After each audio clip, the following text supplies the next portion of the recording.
we hope to live in harmony with the citizens. We can expect Zagon to commence and sustain an all-out attack. Our knowledge and weapons. Our ionization layer must be maintained until our relocation is effective. Good. Relocation? To where? I don't remember anything else really being... To your Cinematic dumpster fire right here on the Ghost of Hollywood. And for more information on the helicopter crash that occurred on the set of the Twilight Zone film. Come for another segment of the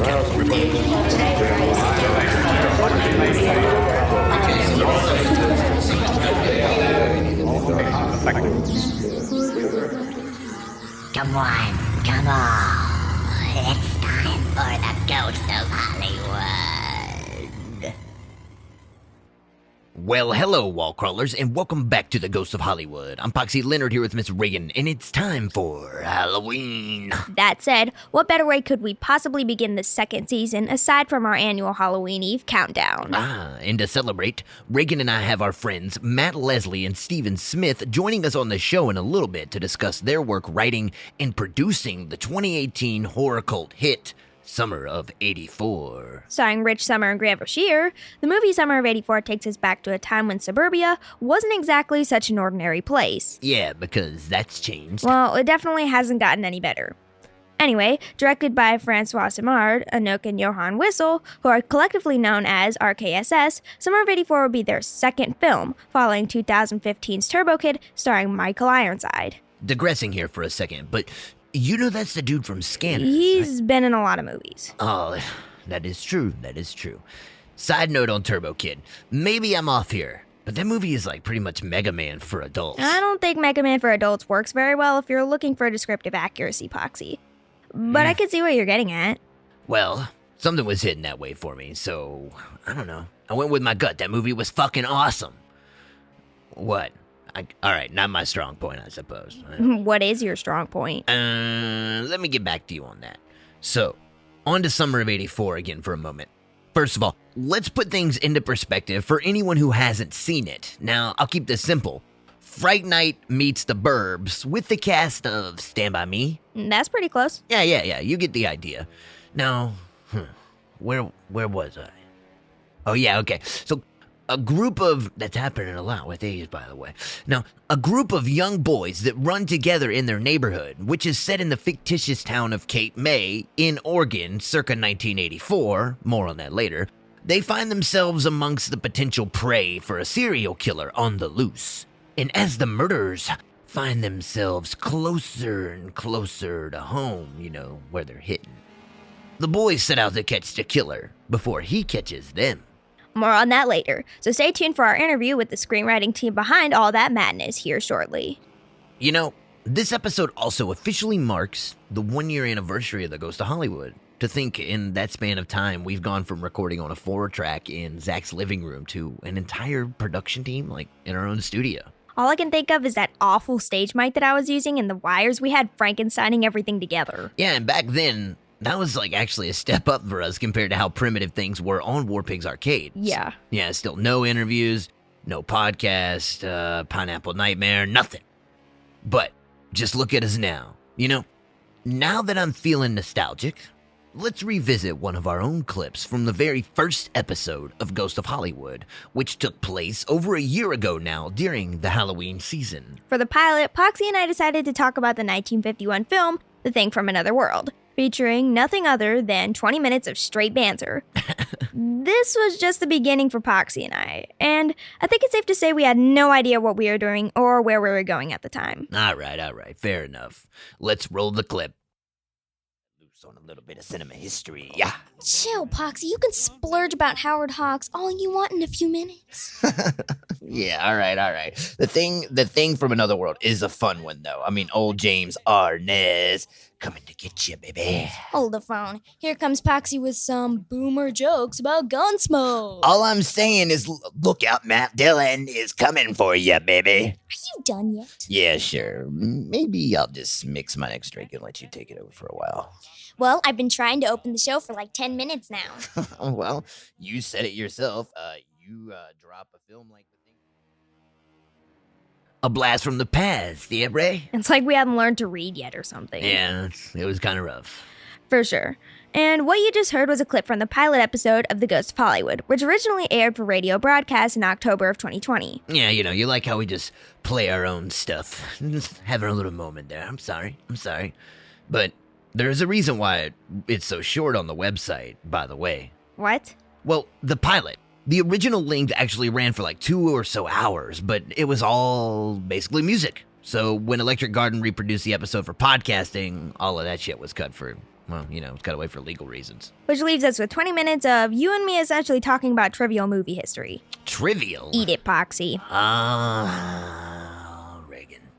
All right, wall crawlers. It's good to be back here on The Ghost of Hollywood as we celebrate the Halloween season with our 13th episode, which is the first of the second season. That's confusing, isn't it? Now stay tuned, because tonight it's all about the 2018 soon-to-be cult classic, Summer of '84. When Poxy and I return, screenwriters Matt Leslie and Stephen Smith will be joining us on the show to discuss their experience writing and working on that movie. Stay tuned. I'm Miss Ragan here with Poxy Leonard, and you're listening to The Ghost of Hollywood. Want to be in the know for all things Ghost of Hollywood? Check out our website at theghostofhollywood.com for all the newest episodes and updates. And don't forget to listen every other Friday live on KBOO 90.7 FM Portland. If you're not local, you can also find us live on KBOO.FM. And while you're there, please consider donating to Portland's very own listener-powered radio. Well, hello, wall crawlers. I'm Poxy Leonard here with Miss Ragan. And you're listening to The Ghost of Hollywood. As a part of tonight's Halloween special, we are speaking with Matthew Leslie and Stephen J. Smith, the award-winning writers and producers of the 2018 horror movie, Summer of '84. Pleasure to have you on the show. How are you both doing this evening? Good. Doing well. Good to be with you guys. Yeah, likewise. Appreciate you coming on. Now, before we discuss Summer of '84, let's talk about how the two of you began working together. So, during an interview with Rise Up Daily in 2018, you mentioned meeting in Silver Lake at a writers group. Steve, at some point you would return to Wisconsin for a period, and around this time you mentioned coming across the now defunct Scriptathon contest, which provoked you to call Matt about partnering up to enter. He agreed, y'all wrote the script, and won the contest. Had you two ever discussed collaborating before this? And Matt, were you surprised when he called? Yeah, so that's true. We met at a writers group in Silver Lake. It was held in a producer's living room. It was just a group of writers that would get together every week and bring like 10 pages, and we would read them out loud, act them out, and then give each other notes. And through that period, Matt and I just kind of got to know each other a little bit, liked each other's notes a lot. Never really talked about collaborating, just liked each other's style a lot. And then shortly after that, we both did a 2-year writing program called the Writers Boot Camp in Santa Monica, California. And we were both in the same class, just randomly, didn't know we were doing it together. So got in there, we were like, oh, good to see you. We were both serious about it, liked each other's notes again.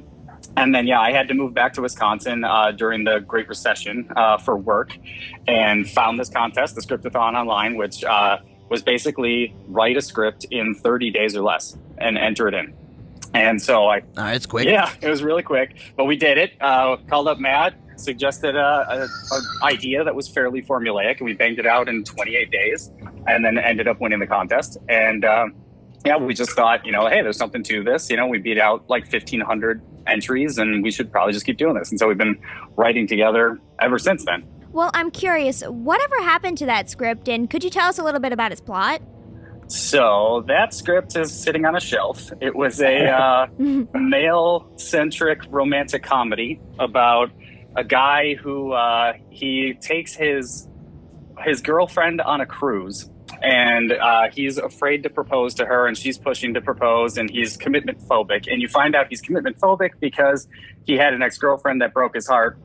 And then once they get out on the cruise, it turns out that ex-girlfriend now wants him back and had arranged this whole thing to get them out on the cruise to try and win him back. So he's out on this cruise ship with the current girlfriend and the ex-girlfriend, and hijinks ensue. It was a pretty broad-level comedy that we liked. It was a lot of fun to write, but probably is not right for the marketplace now. So we're just kind of sitting on it, and we'll see if it ever sees the light of day. How long was it? How long was it, like, as far as the page length? So like 105 or something? Yeah, something like that. Yep. Oh, it was called Abandoned Ship. Yep. So when Steven, so you get the idea to call Matt about writing this, though. So Matt, where are you at this time? You're still out in LA. You're doing some stuff out there, right? How does this all tie in together? Well, I was pleasantly surprised to hear Steve call me about this because I was blown away by Steve's writing ability in the group. He was, he'd been doing it a little bit longer than me at that point, and was definitely much more advanced as a writer. But I think we had a good vibe and I think we had a similar sensibility. So when he called me, I was really excited because I was like, struggling to write a script at the time on my own. And when he called about this, I was like, yeah, let's do this. And I know for me that my mind works better ping-ponging ideas off of somebody that's a sounding board. So Steve and I have a really good back and forth about like, oh, what about this? Oh, what about this? And it just helps with the idea generation. I know that guy, Robert McKee, who wrote the book Story, who's kind of like the godfather of screenwriting, he always says, if you have 10 ideas, 9 of them are going to suck. It's about how quick can you get to that one good idea. And I feel like because I have a partner in Steve, we get to that 10th idea much more quickly than I would if I were alone. So it just helps the creativity, the creative process. Well, how's the writing partnership work? Like say on the day to day, like when you all are working on a screenplay, is one of you write predominantly? Is one of you more of a talker? How's the structure of it go when you're actually laying it out? Yeah, so it doesn't quite work that way. Okay. Because we started off writing long distance. I'm back in LA now, so that helps. All right. But because we were doing it long distance for so long, the way we would do it is we would just do these marathon phone calls, and we would break an outline into 12 sequences. So every script we write has 12 sequences in it that are about 8 to 10 pages. When we get everything done, the outline's super tight and we know all the beats and everything. And then Matt will actually go off and write the odd sequences, and I'll write the even sequences.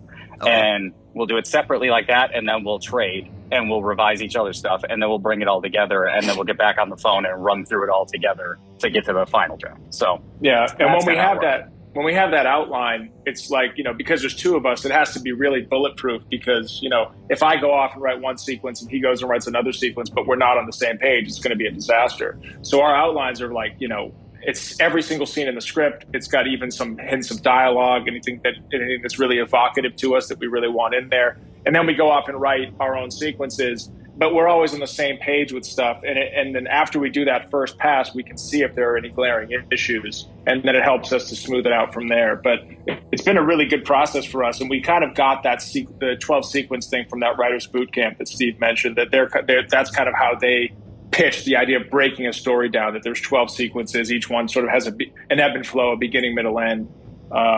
So that you have a nice, kind of like the 7-point thing. I know there's different exactly. formats. So exactly. Okay. Yep. Well, at some point in 2014, you all began developing the idea for a story, which would ultimately culminate in the screenplay for Summer of '84. What was going on during the early stages of development, and when were you able to settle on an approach to the story? We both grew up in the suburbs. I grew up in the suburbs of Massachusetts. Steve grew up in the suburbs of Wisconsin.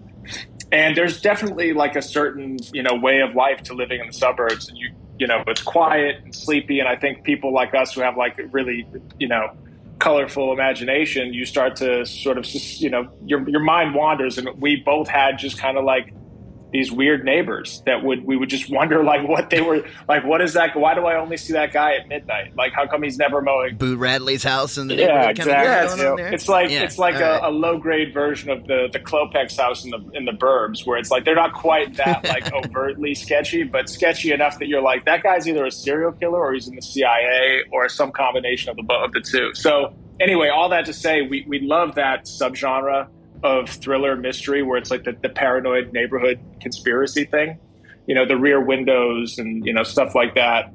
That it does have a rear window feel to it. Reagan and I were actually talking about the rear window feel because they kind of the ending plays into the rear window feel. Not to cut you off. Following you. Yeah, for sure. And other movies like Fright Night, where it's like, what is my neighbor doing? And Stand By Me, The Lost Boys, The Goonies, all those things where it's like something wild happening in my sleepy little community really inspired us. And so I think I just hit Steve one day and I was like, I'd love to do Stranger Things wasn't a thing yet.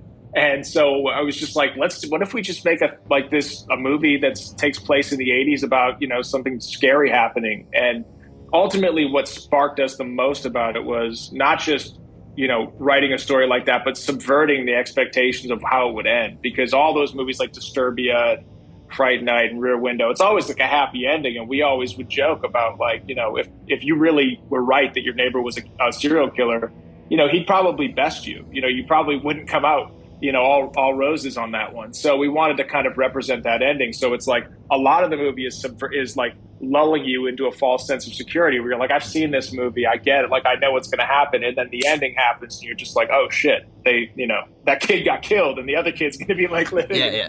Spoiler alert. So anyway, that was kind of, it kind of has like a put up or shut up feel to it, you know what I mean? But you put up at we really wanted to go there. We just as fans of that we were like, what do we want to see? That's what we want to see. And one of the biggest obstacles to getting it greenlit at the time was like, the fact that we were going to be killing a teenager. But then, It Comes at Night had a kid get murdered, and It had a kid murdered, the kid's arm gets torn off. So like in the process of us trying to get the financing for the movie, like other movies came out that killed kids. And I think everybody got a little bit like, oh, all right, I guess you could do that. Because people were a little worried about that. Yeah, I understand. I know that you mentioned you had all discussed that. You brought up Disturbia. So you had set up it again in another interview. You had mentioned about part of Summer of '84 was doing it the right way, because you had said that you didn't feel that you had critiqued that movie or something along those lines, that you really didn't enjoy it and you wanted to do something you wanted to do it the right way with Summer of '84. I don't think I would say do it the right way. I think it's like Disturbia is one of those movies where I love a lot about it, but there's certain choices that I think would have made it better. And it felt like maybe it was like the killer was too deliberate, I think is what you said. Sorry, I think like in the last interview, you were talking about the deliberacy of the killer not being kind of concealed. And for sure.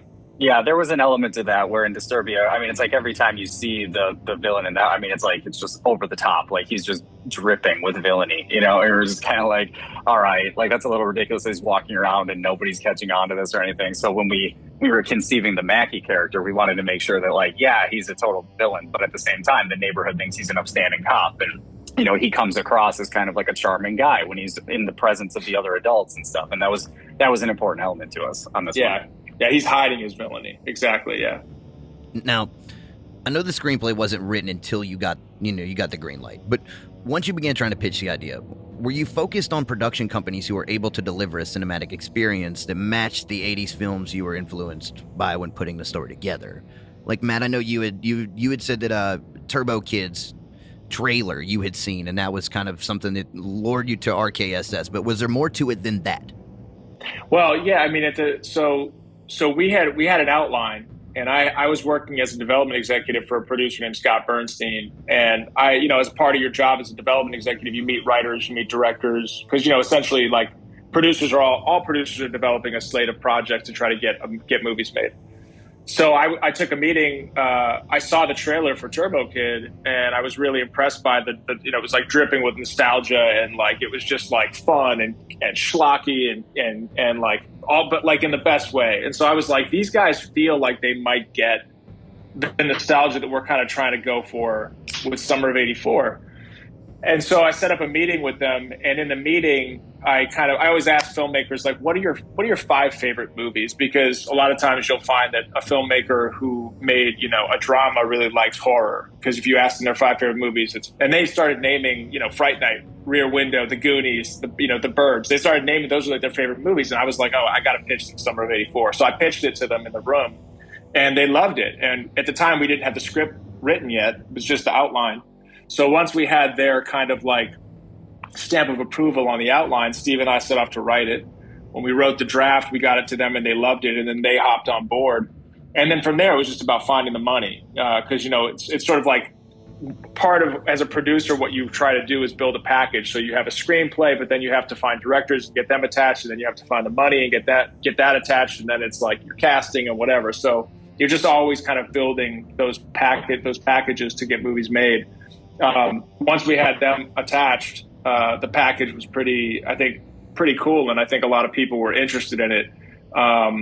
Stranger Things then came out and threw a little bit of a curveball at us, because at the time we had some interest, and then Stranger Things came out and it soured some of the interest in the project, I think, because people were like, well, these guys are doing kind of what you were trying to do. But then when it came out and it became like a pop culture phenomenon, I think it ended up ultimately working in our favor and led us to help us get the money to make our movie with Gunpowder and Sky, who was our studio on this one. Now, I didn't want to bring up Stranger Things because I know, having read and stuff, that the comparison is probably a bit excessive. But there are significant differences, and I'm not going to point them out. But what do you think they are? Because that's really where I'm curious, and I want to know that. What do you think are the most significant differences between some, obviously, other than the length of time and the duration that you would have for development of the plot? As far as the two have been compared, on a day-to-day basis, and what you've heard already, what do you think? I think one of the biggest differences is just tone. I think like we set out to do a very grounded, kind of darker tone. It's more about like these kids who are, at the end of their age of innocence, kind of. This thing is going to come into their neighborhood and sweep through their lives, and childhood is over for them after this. And I think with Stranger Things, it's a little bit more. It's living in sort of like that more lighthearted kid space for the duration of the series so far, really. I mean, they kind of stay there. I mean, like, yes, scary stuff is happening to them, but it's still kind of like, it's fun. And you have those moments of like teenage zaniness and, and we definitely didn't want that. We wanted more of a straight fastball down the line, like this is dark. Like as soon as they start on this path, there's no going back and they're never going to be kids again. Yeah, I think if you just sort of take away, group of teenagers riding bikes in the summer in the 80s, which I understand is sort of like it's the exact same context. Beyond that, there's nothing I think similar. Like we're going for super grounded, real life, like, this could really happen to you. Whereas Stranger Things, I think, is, definitely Amblin-esque, Steven Spielbergian, sci-fi, awesomeness. But just, but obviously we understand why people compare it.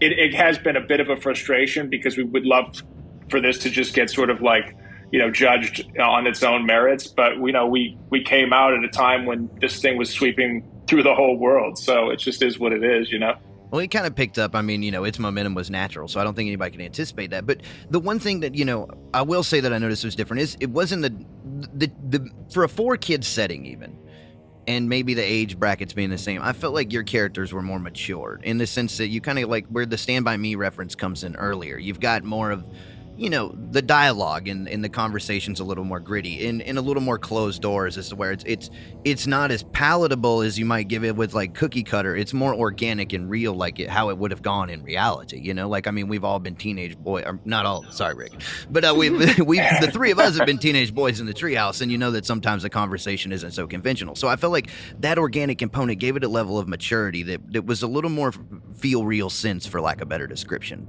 But I'll shut up. What you wanted to ask them, Ray? What do you want to ask?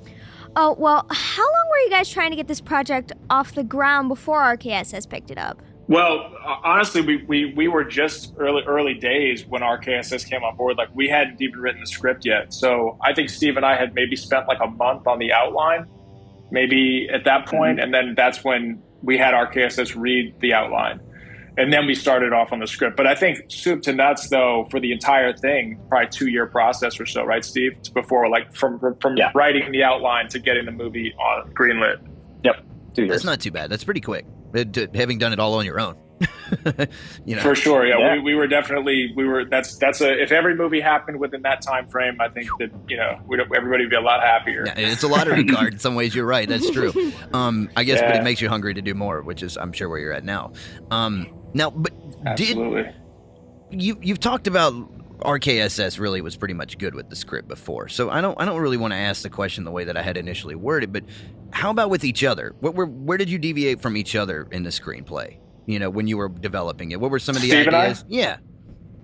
Oh, I don't know. Steve and I'd actually really love to hear what Steve would have to say about this. But I think for me, what I love about our dynamic is that there's no ego. So if I ever pitch something and Steve's just like, I don't think that works, it's like, all right, cool, moving on. Like well, that's more what I mean. I mean, I don't mean like the like a personality challenge or like complications in the writing relationship. Just like, what were some of the ideas that kind of got tossed aside, or maybe that some of you brought to the table, and as they worked themselves out as time went, you know what I mean? The only idea that I don't think Steve shot this down. I think it was more just like as it got closer to production, we had it that all of the kids died on that island except for Davey.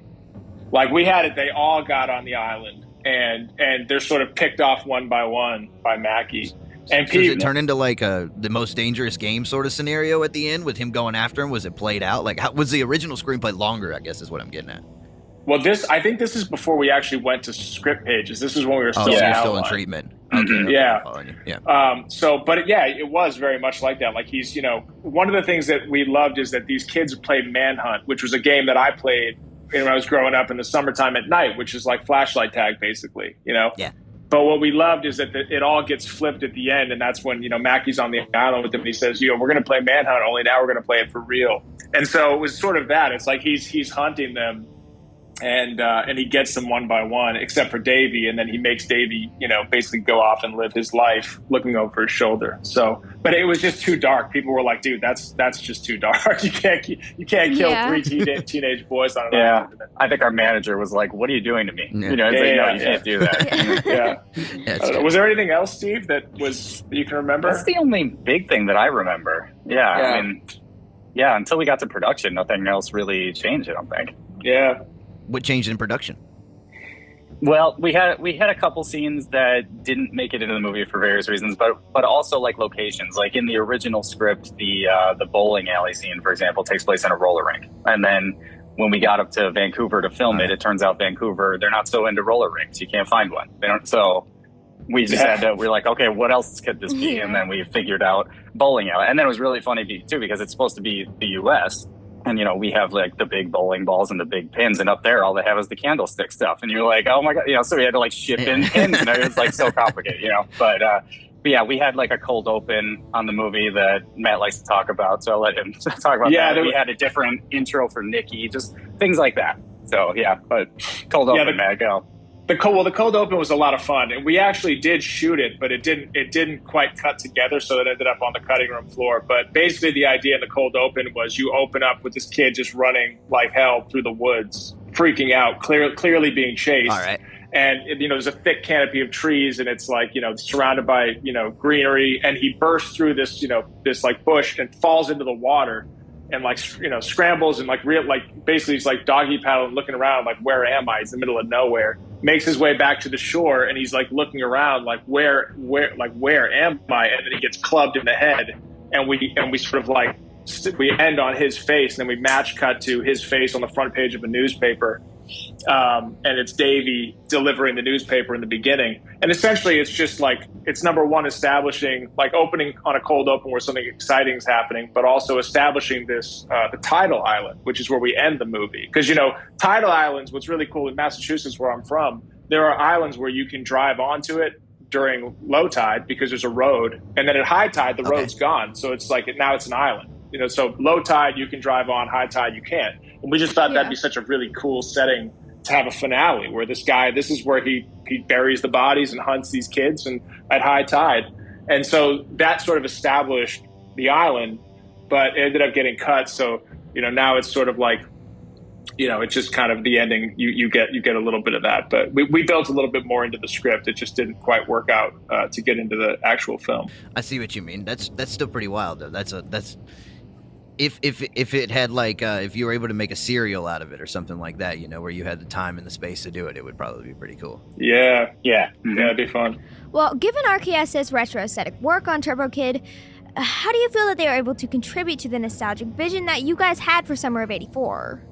I mean, right off the bat, like they're just such fans of, like Matt was saying, like the 80s movies that we were kind of referencing in our script. And they just, they have the nostalgia thing down pat. Like if you meet them, you're like, yeah, these are 80s kids, you can tell.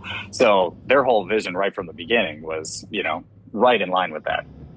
Yeah, very much so. And then also their DP, with how they how they wanted to shoot the movie. Like they wanted to make sure that we shot with lenses and with a sort of like a color palette that feels like it's like if you just popped in a VHS tape from the 80s, like they wanted it to really feel that way. So it's like, yeah, you're watching a movie in 2018, but it feels like you just found a movie that you didn't know existed in the 80s. Yeah, that's what I was going to ask, because in reading in specs, was it shot on a red cinema camera?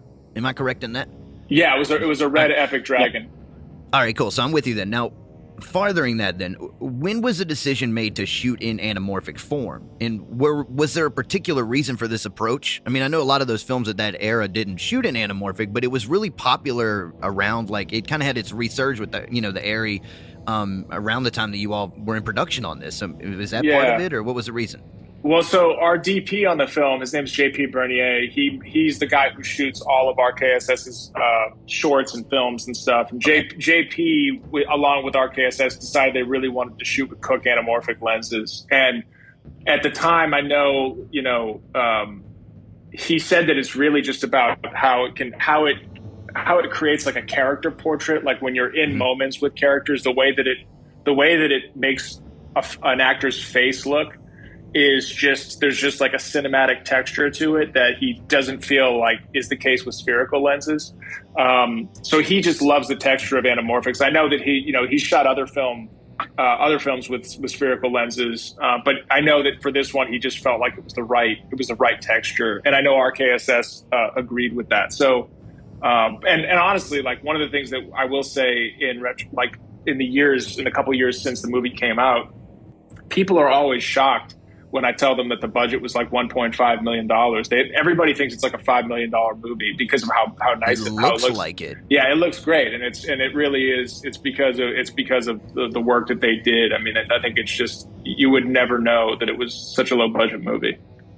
Well, it's like, I mean, it's, back on Turbo Kid, to deviate for a second, because I went and watched Turbo Kid and I'd seen this afterward. I came across this randomly, so I had targeted Turbo Kid to kind of get an idea of it.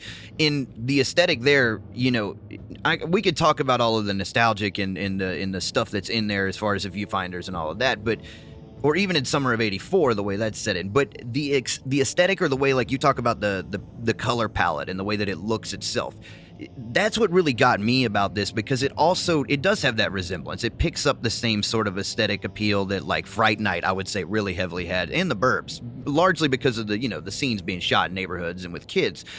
But on that, did the camera's color, do you know how the camera's color science factored into this, or can you say like where the color palette comes into play? No, I mean, I think in post, when they were coloring it, there's definitely like a richness to the color scheme. It's definitely dark and rich. And I think that what they liked about the Red Epic Dragon at the time, the sensor, I think what it did a really good job at is low light stuff. And we had a lot of low light. We had a lot of night scenes and basement scenes. And we wanted to be able to pick up on some of that, some of the detail in the darkness. And then also it's like, you want to have, when you're shooting something, you want it to be light enough that when you get into post-production, you can adjust the light how you want it to. You can correct and grade it. Exactly, yeah. And I know that was a big part of it too, so that when we got into post, we could make sure that we could adjust the light and dark levels accordingly, still getting the texture we wanted to. I think that was a lot of what it had to do with. Well, Summer of '84 is set in the state of Oregon, but was largely filmed in Vancouver, BC. What factored into location choice and inspired the fictitious town of Cape May? Steve, you got that one? Is this gonna get weird? No, it's not get weird. It's just a funny, Yeah, so originally the script took place in Ipswich, Massachusetts, which is close to where Matt grew up, and so like he knew the area, and it was easy to imagine it and create the script. When we got the production companies on board, and Bright Light Pictures is up in Vancouver, and there was a decision to shoot it there with all of their resources and everything, and the northeast of the U.S. just has that look to it, and nothing up in Vancouver really had that same look, but it does have a look like the Pacific Northwest. So we just kind of lifted the name Ipswich and just plopped it down in Oregon instead. And so it's the fictitious town there. And then Cape May, I know we had like a lot of names for Cape May. Yeah, it was, what was that one? It was just about clearances, right? Because we wanted to name him the Cape May Killer or something like that, and it was like you have to when any kind of names in movies, you have to get cleared for legal reasons. And apparently, like there was elaborate on this. Well, elaborate on this. Well, so like originally it was Cape something else. Cape Ann at some point, and it might have been the Cape, because in Massachusetts, in Ipswich, where I'm from, it's called Cape Ann. That's the area. Okay. So I think we were like, oh, it's the Cape Ann Killer.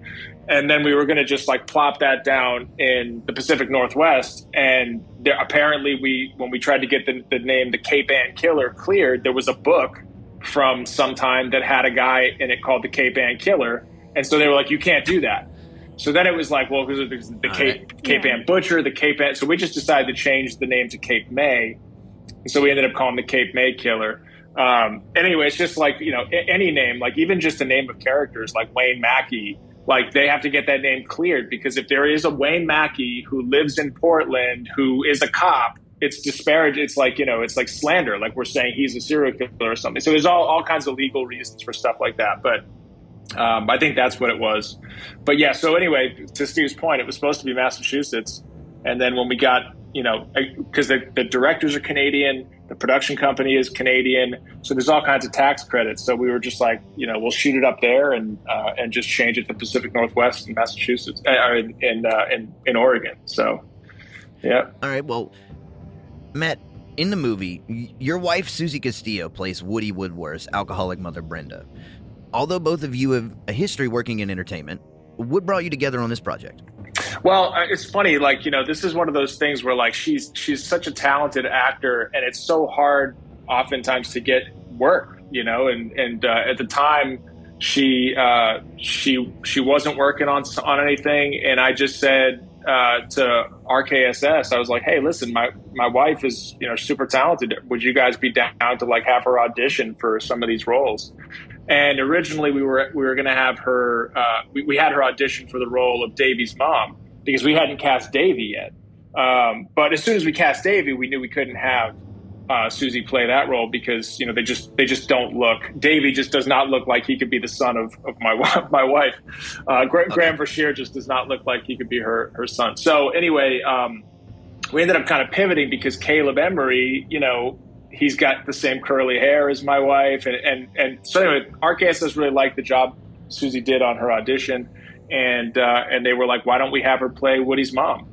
And honestly, it was one of the most, poignant moments on set, because, it's like this moment where Woody comes home, and one of the things that we really wanted to do is give everybody a glimpse into, because Steve wrote this line in the movie about, Steve, what's the line about, that's why they invented curtains, hon, because it's like, you don't really know what's going on in other people's homes. When they're having like when they're eating in front of the TV, right? Yeah, they're talking about the kids getting divorced. Yeah. The TV dinner thing, that hit me. Like, I actually went and talked about this kid I grew up with whose family did that, and like how it was, because my kids are like, what do you mean? Yeah. No, this was the thing. You like Matilda'd it up. You sat down in front of the TV with the tray. Yeah, the microwave dinner, yeah. Yeah. But anyway, we really wanted to just show quick little glimpses into their lives, because it's not a TV series, but we wanted, the theme is like what's really going on behind closed doors. So we wanted to show that in little glimpses. And for Woody, it's like, you think he's this happy-go-lucky kid, and he's the goofball of the group, and then you get to meet his mom, and you realize that she's a workaholic, because she has to, because, it's just a single mom. And she's got a drinking problem, because, she's just, life is just too much. So that day, Susie was just like, obviously it required tears, and like, it was just like one of those, it was probably the most serious moment on set the whole time, where like the crew was kind of in tears. She was crying, the directors were crying. It was just like really emotional, because she really took it there. And so I was really proud of the job that she did on that. It was really cool to see. Now, you say Woody comes from like a childhood friend of one of yours. The character is kind of established from that too. Was their life in equal dire straits, kind of like that? No, not at all. So my friend, his name is Aaron Woodworth. I've known him since kindergarten. Now we know where the Woodworth name came from. Right? Yeah. We call him Woody. He's the sweetest dude. He's the sweetest dude ever. He has an awesome family. None of that. Like, he's just like very, all American. He's a police officer, actually, ironically, because Wayne Mackey had nothing to do with Woody, the real life Woody. But it was just, my buddy Woody is just like the sweetest guy ever. Like, he's just one of those people that everybody loves him. He hasn't got a bad bone in his body. And that's kind of what we wanted to create in this character, because who would it suck to see get murdered? The kid that you just love, like that's really what we were trying to do there. We were trying to like get right at the end. Exactly. Yeah. And that's kind of how we modeled him after my buddy Woody. The Polybius cabinet that was out of order in the arcade. Could you explain its significance? So that actually comes because we knew that we were going to have this bowling alley with arcade machines. And at the time, that we were filming the movie, Matt and I were developing out a TV series idea that centered on the Polybius urban legend, which happened in Portland, Oregon. And so we just thought, since we're having a movie take place in Oregon and we know that we're developing this thing that ultimately will probably, hopefully one day become a thing for us, we're like, wouldn't it be funny to like stick this thing in the background as a cool Easter egg? And it's out of order because, it was an urban legend. Nobody knows what it looked like. And also, we didn't have our project up off the ground yet, so it was out of order. It was just kind of being formed. And so it was like the perfect little thing. And hopefully one day people will look at that and be like, oh, like they knew that they were going to do this TV series later. And, Yeah. For anybody who's out there listening that doesn't know the Polybius urban legend, it's basically in 1981 in Portland, Oregon, the urban legend goes that there was this arcade cabinet that got dropped off at local arcades by these men in black suits, CIA types, dropped the arcade cabinet off. And kids started playing it and they became obsessed with it. Like fights started breaking out, lines were down the block. And the kids who played it the most started suffering from like these, psychological, like depression and suicidal thoughts and, just like hallucinations. It's like the infinite jest of arcade. Yeah. And so basically 30 days after, like these guys would come and service the machines, but they wouldn't take any of the change that was accumulated. They were just like tweaking. And then after 30 days, the thing just like vanished. Like they came and took them away and it was never heard from again. And the urban legend goes that it was part of a CIA program called MK Ultra that's a real declassified program where they were trying to purportedly figure out mind control, and that this game through from sonically and visually was tapping into the minds of kids to see if they could control the kids. So that's the jumping off point for our series, and sort of like where it goes from there is the fun part. But for us, it was like, let's just put this arcade cabinet in here. It'll be fun. And our production designer Justin just did such a good job, and he just made it. It's exactly how we envisioned it to be, and so anyway, that's what our the co-writer of the show is. His name is Chris. He picked it off immediately and brought it up several times in the nice. Writing sessions, and he had it written like somebody or Ragan knew, and Ragan's, I don't know this machine, but we'll ask about it. And we're like, all right, but just put it in the interview, because he was really concerned. But but it's funny, have you been to ground control before? Or like, have you been out here? Or if you come out to Portland, you've got to check out ground control downtown, because the aesthetic for that is going to like, kind of just literally smack you in the face for what you're looking for. Even if you don't utilize the area, that is, I'm telling you, that's the spot to check out and model off of. It looks ID for it. All right. Anyway, amazing. So back on task. Sorry. In a previous interview, you both discussed the difficulties behind casting for Mackie. Who were some of the actors you had in mind initially before casting Rich Sommer? Because you kind of went out there. I don't know this process very well. Explain the process of how you had to kind of pitch to these actors and whether or not they were interested or not. They could call back on it.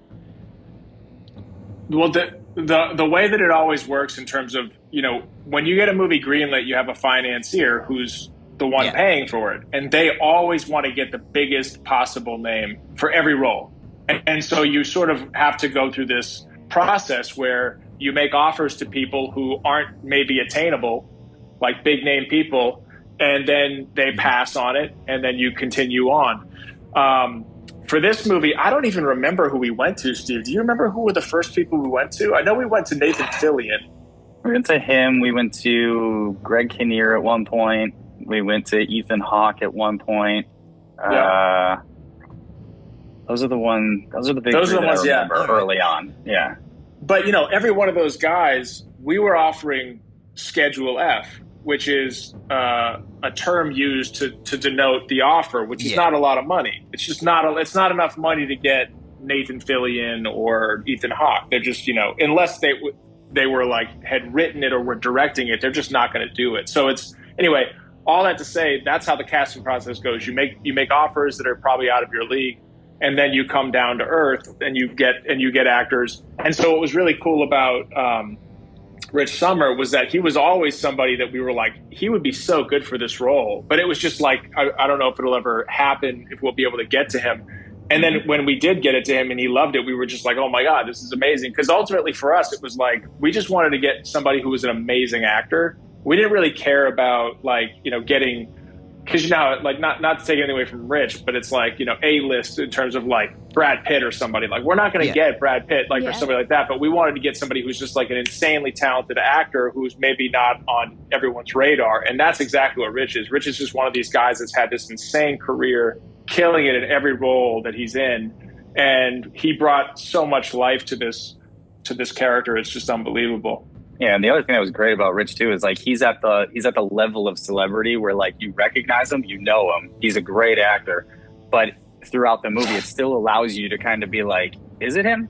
Will it be him? You know, where if it's like a Brad Pitt, you're just like, well, of course it's, you know, like he wouldn't take the role if it wasn't, you know. Whereas with Rich, it was like Rich allows you to keep guessing, you know. So yeah, he disappears into the character. Exactly. You know, there's that scene at the door when Davy's grounded and he comes to talk to Davy and they transpire back and forth there. And I feel like what's funny there is Davy almost comes off unlikable and you like Rich's character. You like Mackie a little better. You know, like he's very, very likable. And I know that they did like, you know, his work in Mad Men. I'm not too familiar with that. And I know that you had all mentioned that when he had come across your radar the first time that the dynamic of his acting abilities had been mentioned. So that said, were you guys writing a character with a particular serial killer in mind that kind of had that docile sort of, I don't know, I mean, I guess John Gacy or Ted Bundy to be cliche, but was there something that factored in a little deeper in that or outside of that? Yeah, I mean, the ones you mentioned for sure. And then, you know, I grew up in the Milwaukee area during the Dahmer days, you know, so, you know. Milwaukee Monster. Yeah. So, like, you know, it was kind of this idea of, like, you know, you just don't know, you know, like these seemingly normal people, what are they doing behind closed doors, you know, which is a big thing in the movie. And so, yeah, we were definitely trying to play off that aspect of the serial killer. But I don't know that we were targeting any specific one in mind. It was just kind of a collection of them, right, man? Yeah, for sure. I think John Wayne Gacy is like the obvious one just because he was like the suburban stalker who was just like seemingly, you know, normal guy neighbor, and he was killing teenage boys and burying them under his house, you know. And then Easter egg is that Rich Summer drives a Volkswagen Beetle, which is this, you know, the same thing that that Ted Bundy drove. So, you know, it's just like little stuff like that we had fun with. And, you know, obviously having fun with something really dark, it was an interesting process. But ultimately, yeah, it was. I mean, the serial killer world is just endlessly fascinating. They get pretty strange, that's for sure. Well, I would imagine that when you write a character, you have an idea of how they will look and sound. With that said, how involved in the casting process were you guys? We were really heavily involved. Matt being like a full capital B producer on the picture, like really like unlocked everything like that for us. You know, like I was not a producer on it, but I got to take the whole ride because of Matt and our, you know, partnership. So yeah, through the whole time, I mean, we were, you know, every kid that was sending in tapes, we got to review, you know, I don't know, dozens, if not maybe 100 kids, you know, for all the roles. And, you know, when it came time to do Mackie, they asked us who we thought, and, you know, so we were really heavily involved throughout. Yeah, it was a lot of fun. It was really, I'm really glad we got to be, and RHSS were very collaborative in that regard, like, because, you know, they knew that this is our baby, like we, you know, this was like our brainchild, and they really cared what we thought and were open to our thoughts. I want to ask about the dialogue. What was it like to revisit being a teenage boy in that era when writing those scenes? I mean, I don't know, it's ridiculous to say, but I feel like it's kind of true. I feel like I'm still a teenage boy inside of my mind. I don't really feel like I've matured that much.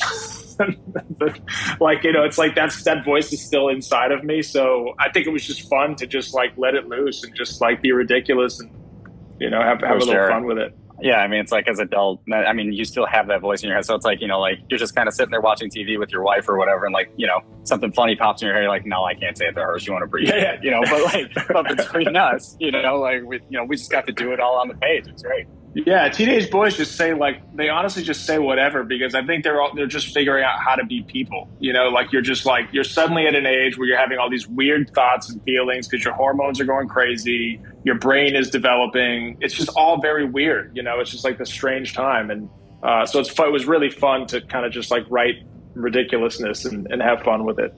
We had to, you know, kind of curb a little bit of what they would actually say in the era. You know, like we wanted to be era appropriate, but also there are definitely like, you know, no one was PC back then, and you kind of had to, you know, nobody watched what they said. Or so You know, there was definitely a little bit of like combing through dialogue where it was like whatever your first line was like, that's a little questionable. Like let's scale that back a little bit.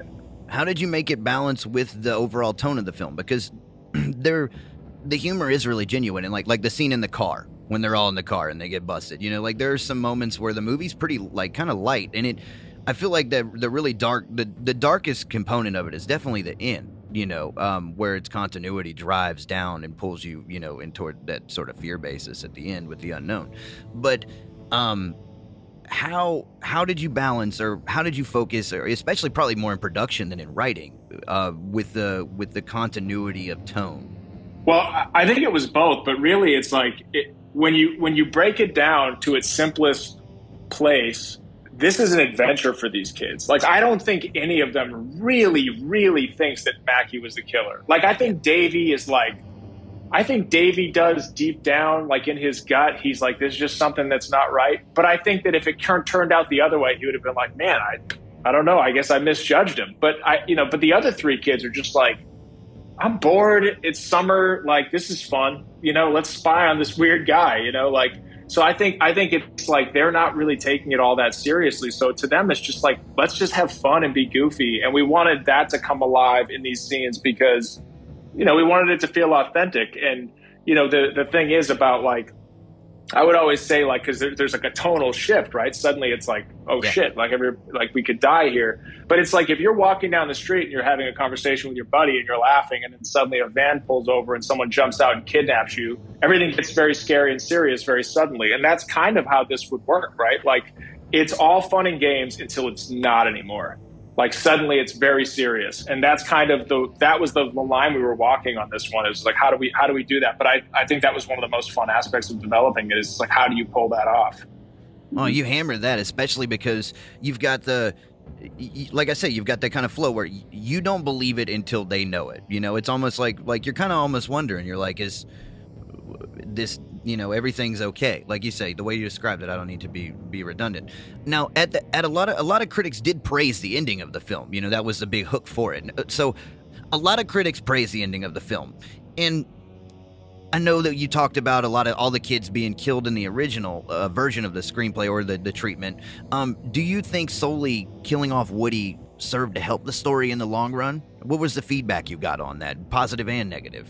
Yeah, I mean, I think everybody, once we made that decision, like I said, like we mentioned our manager before and like people that we had reading it's just really like when you focus it on the one kid, and it's the kid that you just love to death throughout the whole movie, and it's Davy's, you know, arguably best friend through the whole movie, it really just kind of focuses all that emotion on that one thing. Whereas, you know, if it was more than one kid dying at the end, you'd kind of spread across those kids with that emotion and it wouldn't hit as hard as it did. So I think it definitely helps the ending that we just narrowed it down to the one kid.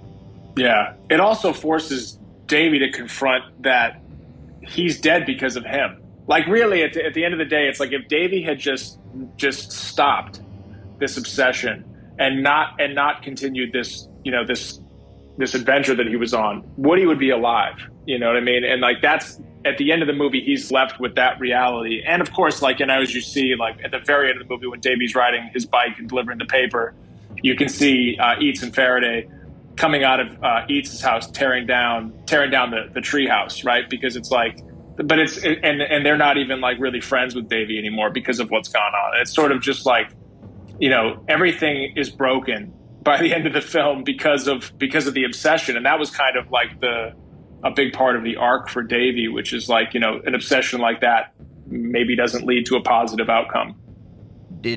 I've got to ask, because you brought up Faraday, does the name from Faraday come from the physicist Michael Faraday? Was there a correlation in that, or was it just totally random? Because he's kind of like the nerdy kid, but then there's like Faraday's law and stuff. So I was like, I'm wondering if there's a play on this.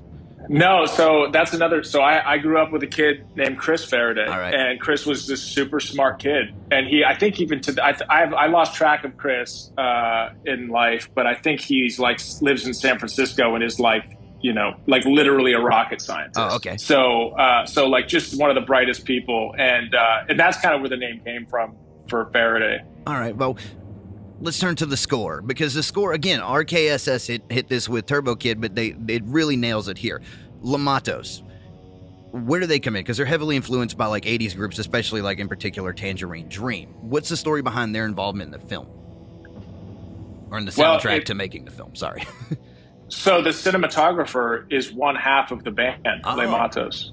I had no idea. So it was kind of baked. Yeah, it was kind of baked into the equation where it was like, JP, the cinematographer.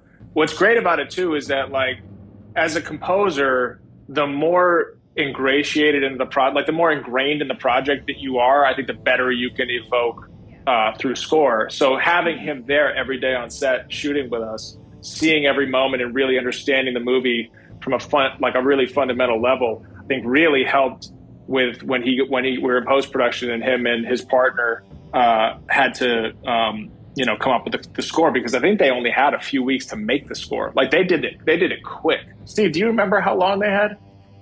It was only like a month, maybe month and a half quick. max, something like that. I mean, it was interesting too, like hanging out with JP on set, because like every now and then he kind of mentioned like some reference bands that he was thinking of incorporating, and like every time he would do it, like Matt and I would just be like, like that's interesting. Like they mentioned like it was a lot of kind of like more metal sounding bands, or like, and then like at one point they mentioned like Gremlin and things like, we were like, so then we'd listen to it and we'd be like, okay, that'll be interesting, I guess. And then like they turned in their first draft of the score, and it was just, it was amazing. Like we all just listened to it, it was like, holy, they know this movie, they know this town. It was great. Yeah, because it's essential, like, to, that I felt like that when I revisited it, I was really looking for where that kind of 80s retro vibe hit, and I feel like that was a huge component of it for sure, to really lock it down, you know what I mean?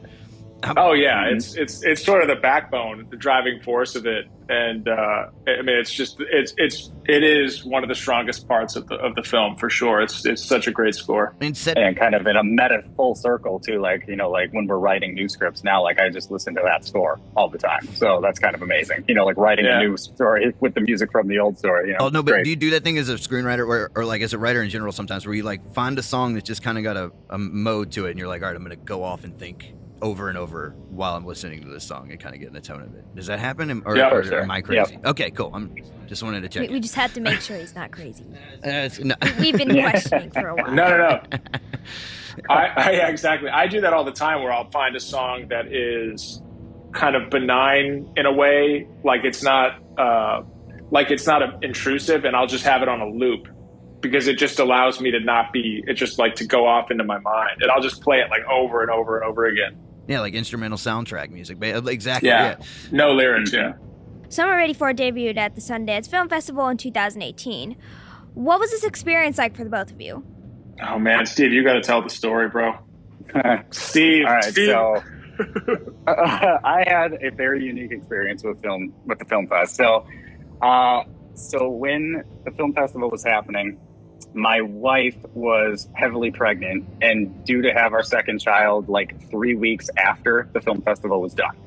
So I figured it would be all right, got some time. So we went to the festival, and we got there on like a Thursday, I think. And the first few days, like it was just a whirlwind of meetings. We didn't see a single movie. And I was just kind of seeing the celebrities around. It was really cool. And we were building up to the premiere of our movie, which was going to be on Tuesday night, Matt? Or Monday night? I think Monday night. Monday night. So we're doing our thing, and then on Sunday we're in the middle of a meeting, and I start getting texts from my wife like, "Well, it might be happening. Like, don't worry yet. Don't change anything yet. I think I'm okay. We'll see." I'm like, okay. So I'm like watching it, and across like 3 hours maybe, she starts going into like full on labor, and so. Obviously our movie's not showing until the next night. She's kind of in labor, and, I'm just thinking in my head, I can't miss the birth of the baby. It's going to suck to miss the movie, but I got to go. So I change my ticket, and then I get to the airport, and I'm waiting in line at the security gate. And while I'm in line, she has our son. So she's sending me pictures of the baby from the hospital room. My parents are with her and everything. So I missed that. And like, oh man, okay, well, that's fine. And then by the time I get to the front of the security line, we're in Utah at Salt Lake City, and my connecting flight was Denver. And Denver got hit by a huge winter storm, and the airport shut down. So the flight was canceled. So now what do? I don't know. I'm not going to sit at the airport forever. So I hopped in an Uber, went back to Park City, and met up with Matt again, and we went to our agency's party that night with the cast and crew, and everybody was like, "What are you doing back?" And told him the story. I'm showing him the pictures of my son. I'm like, can't get out of here until the morning. So we partied all night, went back to our house. I think I spent like 2 hours there, and then went back to the airport at 3:30 in the morning or something like that for a 5 o'clock flight that they had put together because of all the canceled flights through Denver. Got back to Wisconsin, and then I was holding my son in the hospital room when Summer of '84 premiered at Sundance. So that was my experience of it. Poor guy didn't get to be there. It was just, I mean, it was honestly electric to be there, and I wish Steve could have been there because there's no audience like a film festival audience, like people who are just like, because our movie sold out quick, and so people were hyped to watch it, and at the end it was just chaotic. It was so much fun, and just to hear the because Steve and I had never seen the movie with an audience until that point. We'd seen cuts of it.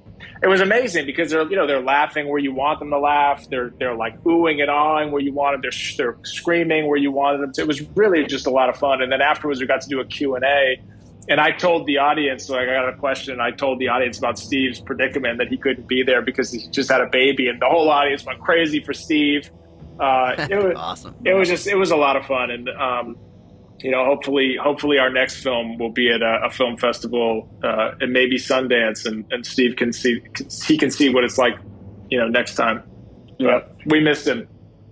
That's pretty wild though. You got to be a dad and have your film in the Sundance Film Festival on the same day. Yep. Not bad. Before I flew out, the cast of kids, we were all kind of having dinner, and they're all around the table like, you got to name the kid Sundance. You got to name him Sundance. And I was just like, we're not going to do that. Rough. Oh yeah. No, that's a good call. Not to do. The kids that you cast, y'all recast. You really focused on their age. And, what was your relationship like with them? Do you keep in contact with any of them now that they're older? I know their careers have gone on, and some of them are doing, some substantial things still. So yeah, we're in touch with all of them. They were all. I mean, we got lucky because not only were they all super talented, but they're also just like amazing kids. Like, we're in touch with all of them. We're in touch with some of their parents still. Like Graham Verscheer's parents text us, just to say hey, to send us articles about Summer of '84 or whatever. So yeah, it's been really cool. And honestly, all those kids, like, when you're shooting a movie that's independent and you have 21 days to shoot it, you don't have a lot of time. So when you're shooting with younger kids, you can get a little bit nervous because if they're not buttoned up and super, if they're not really doing a good job, you could be in a lot of trouble. You could quickly fall way behind. These kids they just nailed it. I mean, we didn't have any issues at all. They were such pros. We got very lucky. Yeah, it was also interesting because you have tight constraints too with kids too. Sorry, go ahead. What were you going to say? Oh, I was going to say, it was also interesting with Caleb specifically because, Caleb's a little older, and, we made a joke about it in the movie that he looks 30, and, because he was in his 20s at the time. And so, we'd be filming these scenes with him during the day, and it's like, okay, he's 15 years old, and then, we'd be like, cut, all right, let's go out for drinks. And Caleb would be there drinking with us, it was kind of bizarre, stepping back and forth into the teenage years. Yeah. Well, the lady that played the girl next door, she was like 23 or 24 as well, though, wasn't she? Yep. Yeah. I forget her name. Her name's Tiara Scobie. Yeah, she okay. was. I think she was 23 when we filmed. Yeah. Well, I know you were awarded Best Screenplay at the Cinepocalypse Festival in Chicago. Was this anticipated? Steve got to be there, and I couldn't be. So, Steve, tell us about that. Yeah, so that was an interesting one too. So obviously, I was living in the Milwaukee area at the time. And I just saw that Cinepocalypse was showing Summer of '84, and it was just totally randomly. And I was like, oh, that's only like a 2-hour drive. So I texted the guy who was running the festival, and I just said I don't know if you're aware, but I'm local, and I'd love to come down and watch it. And he was like, oh, okay, cool, do it. And it was same day. So I just hopped in the car and went down, and then got my festival badge. And as he was handing me the badge, he was just like, oh yeah, he's like, I want to introduce you to some of our guests. And it turned out to be Scott Derrickson and C. Robert Cargill, who, if you don't know, they're the guys who wrote and direct Doctor Strange and Sinister. And yeah, they got the Black Phone coming out now. Okay. Trailer just dropped today. And so they introduced me to those guys, and they were super fans of the movie already. And so they were, talking about how they'd already seen it at a different festival, and now they were here as judges on the panel for voting everything. And they were like, oh, do you want to introduce the movie with see Robert Cargill. And I was like, sure. So we waited, and then he brought me up on stage, and, super like, celebratory. And, so we introduced the movie together and then watched it. And then after the filming, we all just went out on the back patio and hung out for like 5 hours, just having drinks and telling stories about Hollywood. And, I was kind of like basking in their, spotlight as like people came up and knew who they were. And, we're talking all about all that. And then I left. And then, a couple days later, we got the notification, oh, hey, like, they voted you in as best screenplay of the festival. And it was like, oh my God, like I didn't even know that was a thing, so it was total shock. And with the bonus of getting to meet those guys who are heroes of ours and, getting to hang out with them, and they're just super cool. Well, in previous interviews, RHSS said they felt a sequel to Summer of '84 would take away from the original. How do you both feel about this? Well, it's also interesting too, because in independent cinema, the possibility of a sequel is very, very slim unless it's a huge breakout hit. And because we didn't have much of a theatrical release, I think we were in just over 100 theaters over the course of a few weeks. There's really no basis to do a sequel. In other words, sequels are always based on box office, prosperity. Like, how well did you do? Because we didn't really have a theatrical release, there's just no financial basis to do a sequel. So on that alone, there will never be a sequel. Like, barring some absolutely bizarre turn of events, there just isn't going to be a sequel. But I would also say that, Steve and I just never intended for there to be a sequel. We've definitely played with the idea of maybe we could do a graphic novel sequel, because, it does leave on a cliffhanger where you're like, what is going to happen to Davy? What is going to happen with Mackie? And I think that that's very fertile ground to tell another story in, but it's just not going to happen as a film. There's just, the financial reality would just, not going to allow that to happen. What do you think, Steve? Yeah, for sure, everything you said. But I think story wise, I think they're kind of saying that it would take away from that shocker ending, because now you're seeing what happens afterwards. And I would say I can kind of see that, but I can also think if you do it right, it just adds to it. And if you feel like it doesn't, it's you can just kind of ignore it. Like, a lot of people don't like Ghostbusters too. They just pretend it doesn't exist, and Ghostbusters is still a great movie on its own. So. Yeah. That's true. You brought up Ninja Turtles 1 in an interview you did a few years ago, and I'm like, so do you feel the same way about Ninja Turtles 2, Steve? I mean, I love Secret of the Ooze, but it's definitely a different thing, Secret of the Ooze. No. Wait, no, isn't Ghostbusters 2 Secret of the Ooze? With it did well. It really did well streaming, though, didn't it? This thing popped rocks on Shudder, if I'm correct in that, right? Yeah, for sure, it did, and Shudder's been great, by the way. At the time, it's funny, when Gunpowder and Sky told us it was going to be on Shudder, we were like, what's Shudder? Because at the time, Shudder was brand new. We're horror fans and we hadn't even heard of it. So we were one of their first, I think we were maybe their second exclusive release. Yeah. Right after Mandy, right, Steve, was it? Yeah, and they were really close together. So, yeah.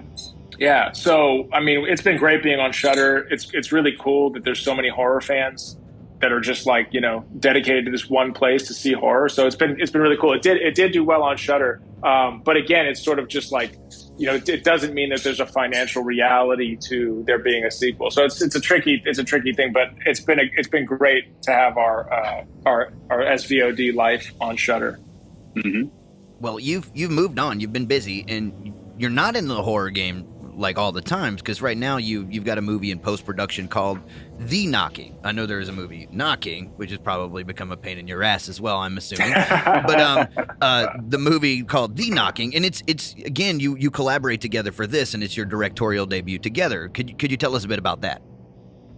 Are you able to tell us some about it? Yeah, we can talk a little bit about it. Right, So cool. It's basically so The Knocking is kind of more of a slow burn thriller, and then sort of towards the end ramps up into full horror. And all right. Yeah, the story of the movie is that there's a guy who moves to a new town. His ex in his old town was cheating on him, so he left to try and started fresh. And he's having a hard time meeting people, but then he meets this girl that's kind of the perfect girl, and they hit it off right away, and they start dating, and everything's great. But he starts to realize that she's never invited him over to her place. He doesn't know where she lives. And he starts to suspect maybe she's married, maybe there's something she's hiding from me. And so he's trying to figure things out. And then one night they're at a bar they both get a little bit of drunk. She drops her license and he sees her address and uses the opportunity to get an Uber, and they go there. And then he goes in and everything looks normal. And then they fall asleep. And then at 3 a.m., there's just this crazy aggressive knocking on her front door. Like somebody's trying to break down the door. And she wakes up and he wakes up, and then he says, somebody's at your door. And she's, you can't get it. Don't get it. I got to protect you. Don't get it. And then the movie spirals off from there. Like, who is that knocking at the door? And then it ends up going into a supernatural horror kind of place by the end. So yeah, we just love the idea of like, I think we live in a day and age where when someone knocks at your door and it's like dark out, it's weird. Like if someone knocks on your door during the day, it's like, oh, it's FedEx, it's UPS, it's whatever. But at night, if someone knocks, it's like, that's weird. Like, why would someone knock on the door at night? And if you talk to the average person, you ask like, what would you think if someone knocked on your door at like, midnight? It's like instantly freaky. It's like, what could be happening? So I think for us, it's sort of just like tapping into that, like how evocative that fear is. And if someone was knocking over and over again, like what's going on and what do you do? Mm-hmm. So then a lot of the movie is kind of has in essence, I'm looking for a word to describe it. Like there's kind of an emotion or a mood to it that kind of draws into the story as well. So it has to come off the paper to really deliver, is what you're telling me. Yeah, it's definitely like a moody mystery where you're like, you're seeing the movie through the eyes of the main character's side, and you're kind of just like, what is going on? Like, what is this girl hiding? What's actually going on here? And that's kind of where you feed off the energy you're feeding off as an audience member. And then hopefully you're very surprised by where it goes and the reveal at the end. How was your experience working with Doug Jones and Zelda Williams? It was amazing. Man. They're both amazing. I mean, Zelda, obviously, like the daughter of Robin Williams, and like she's just like brings that same kind of energy, but it's her own, and like she was super nice, super professional. She's also a writer director, so she was kind of like helping us a little bit, behind the scenes, just kind of like giving us pointers and, that, like, just super, super sweet. And then Doug Jones, like, I don't even know how to describe him. Like, he's like the sweetest guy ever, like he's on set, like wrapping people in hugs. At one point, he like walked up behind me and kissed the top of my head because like I'm only 5'8", and he's like 6'1", whatever, like super tall, lanky guy, like just an amazing, amazing guy, like right off the bat, he's calling himself Dougie to us, and like that. I mean, amazing to work with him. Yeah, it's funny. We're doing an ADR session with Doug next week, and we both can't wait just to hang out with him again. Nice. How he's been busy. I know Zelda's done a couple of films before as well, but he's had what was the film he was in recently? That was.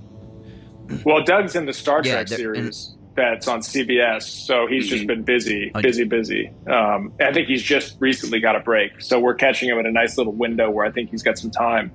But yeah, that guy just nonstop works and has his whole career. He has such an amazing career.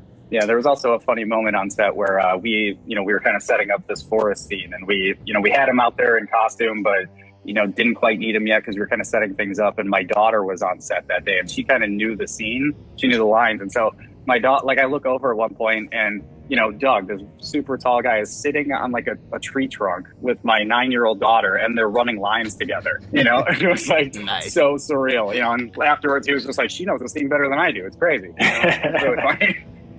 How long was the shoot? Where were you at? Oh man, what was it? 19 days, Steve? I think it was 19 days. That's quick. Mm-hmm. Yeah, and it was all over LA, basically. Yeah, and we actually shot it like at what at the time was like peak COVID in LA. So it was like the summer. So it was like August of 2020. So at the time, COVID numbers had never been higher in LA. So we were like on the cusp of getting shut down before we even got to start shooting. And like the week before shooting, we found out we were going to be okay to shoot, but it was just like touch and go. So, COVID protocols were really tight, and it was like a heat wave in LA. It was like 100 degrees every day. We got masks on, goggles. It was this whole thing. It was a really trying production in a lot of ways because a lot of our budget ended up having to go to those COVID protocols. So, whereas. Yeah, what were those more specifically? That's what I'm curious. What, the COVID protocols? Yeah, well, I mean, because you got the Hollywood set's already kind of confusing to people. You got COVID-19 protocols thrown in the middle of it. It gets. Yeah, I mean, some of the things is like when you every night we had a COVID protocol person, like a person on set who was like the person who checks your temperature. You check in with them every morning. They would also send you a questionnaire every night that you had to answer before you arrived at set. That's like, do you feel okay? Do you have a temperature? Do you whatever? Like all the questions that to kind of get at the heart of if you have COVID.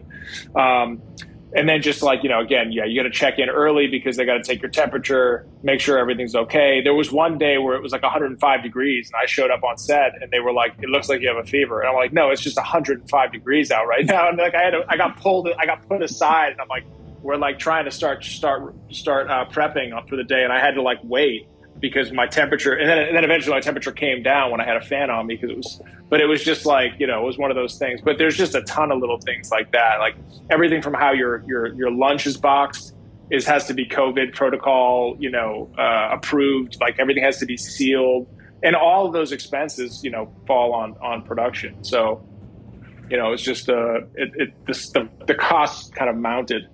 What are you looking at as far as a release date? Do you know?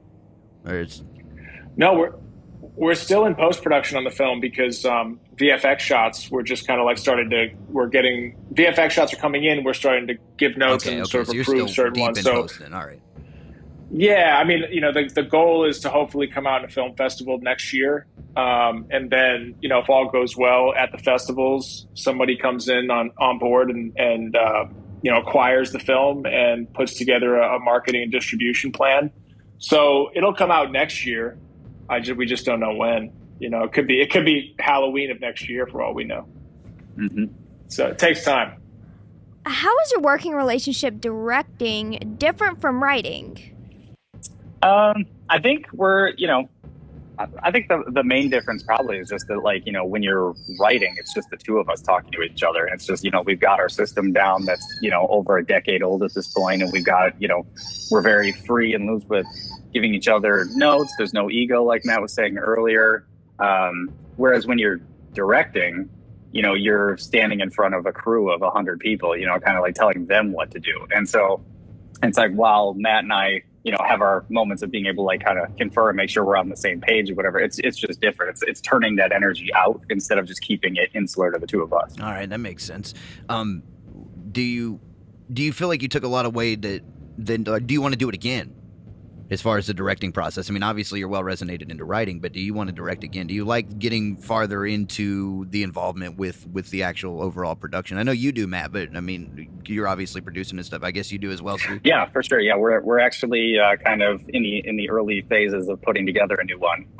Hopefully, fingers crossed, we'll be directing it early next year. Another one that we wrote, so we're super excited about that. Kind of getting into a little of the casting process and pulling all the pieces together. So yeah, but we're really interested in it. And our experience on Summer of '84 really kind of nudged us into the directing because, we loved watching RHSS and they did a great job with Summer of '84, but it was like while we were on the set, we were just kind of like watching how they did things and going, oh, that's interesting. Like, like we could totally do that, like maybe that could be something we can aspire to try out. And then when we had the knocking done, we kind of went out and we just said, like, we want to direct this one. And luckily we found people who would let us do that.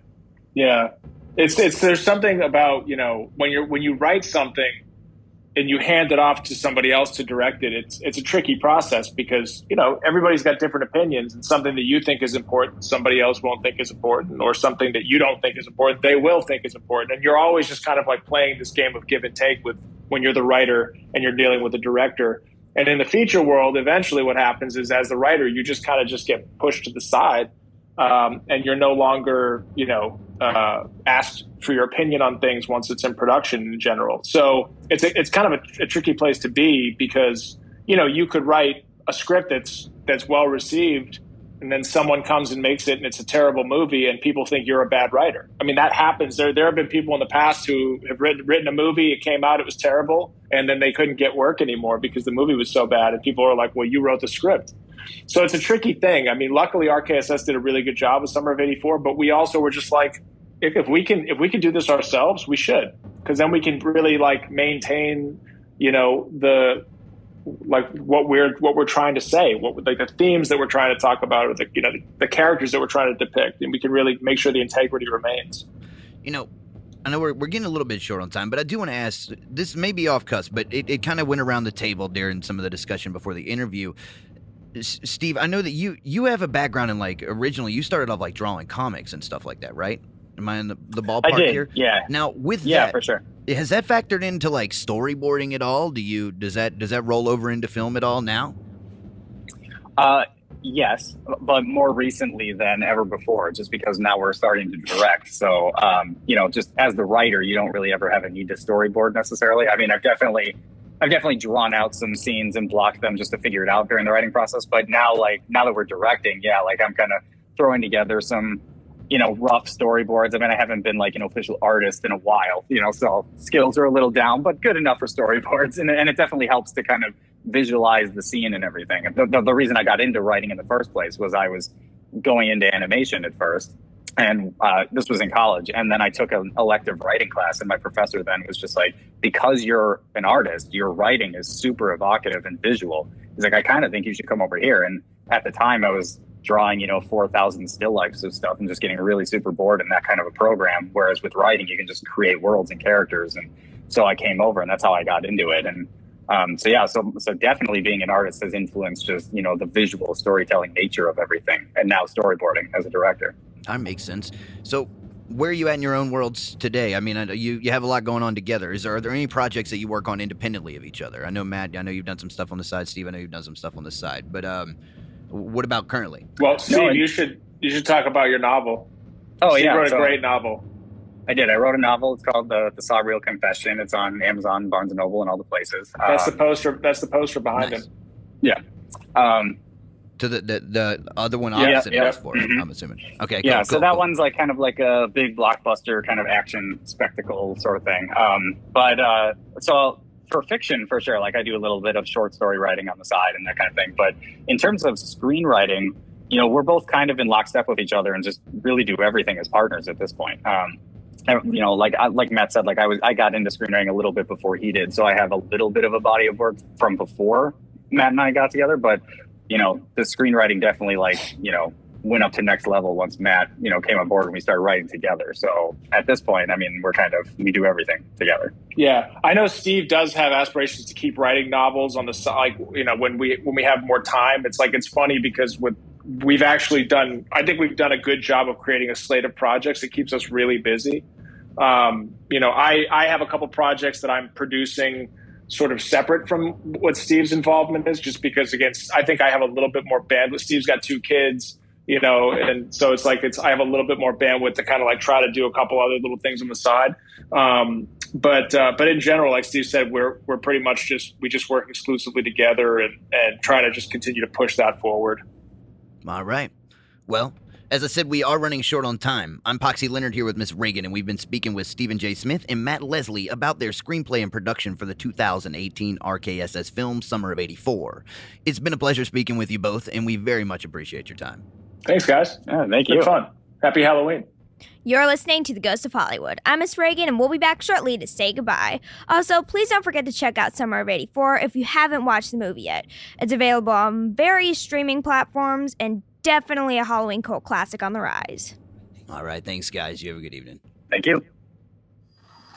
Can't get enough of The Ghost of Hollywood? Check out our entire first season, now streaming wherever you choose to listen to your podcast. And don't forget to like and subscribe.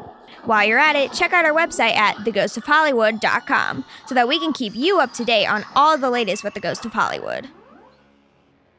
Welcome back to The Ghost of Hollywood. I'm Poxy Leonard here with Miss Ragan, and the time has come for me to grab my trick-or-treat bag and get the hell out of here. I'm ready to go. Let's go. Let's go. We'd like to thank Matt Leslie and Stephen Smith for joining us on the show tonight as we begin our second season and prepare for another lovely Halloween.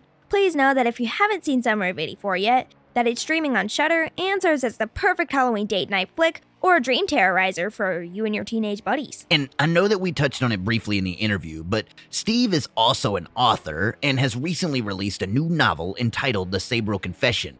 The book is a story focused around the angel Sawreal and his 6 brothers who were sent to protect the newborn Christ. But along the way, they discover the damned have been using a lost gateway to heaven, which they must destroy. And this leads to a huge battle which gets pretty crazy. But I'll leave the rest on the cliff for you listeners out there to check out. The Sawreal Confession can be found online. We'll put up a link on the website too. Speaking of the website, we finally built our own, which can now be found at theghostofhollywood.com. There, you can check out all of the episodes from our first season and some other good stuff pertaining to our lovely little late night ensemble. Also, please don't forget to donate to KBOO Community Radio here in Portland, Oregon by visiting their website at kboo.fm. Again, a big thanks to our crew here at The Ghost of Hollywood and our production staff at the Electric Garden Company. It's great to be back on the air, and without our crew keeping it all together, none of this would be possible. All right, wall crawlers. That'll wrap up things here tonight for our Halloween special. Make sure to be safe out there and to share all of your razor blades with friends. Poxy. What? Okay, fine. Sorry, whatever. Happy Halloween and all that good shit, yeah. We'll be back next month with more cult, trash, and cinema right here on The Ghost of Hollywood. Be sure to subscribe to the podcast and follow us on Instagram to keep up with all the latest news on the show. And that covers it. Until next time, everybody. Good morning and good night. What the hell, Poxy? That's my line. You always get to say goodbye. It's just not fair. Look, I don't mess with your stupid wall crawler shit, so stay off my lines, old man. Whoa. Serving it up, are we? The Ghost of Hollywood is recorded at the Electric Garden Studio and broadcast live at KBOO Community Radio in Portland, Oregon. Direction provided by Zach Flannery. Writing and program development by Chris Klon, Reagan Flannery, and Zach Flannery. Samples developed by Jesse Garcia. Performances by Reagan Flannery and Zach Flannery. Coordination and communication by Mary Flannery. For more information on The Ghost of Hollywood, please visit theghostofhollywood.com. Copyright held by The Ghost of Hollywood and Electric Garden Studios in Portland, Oregon.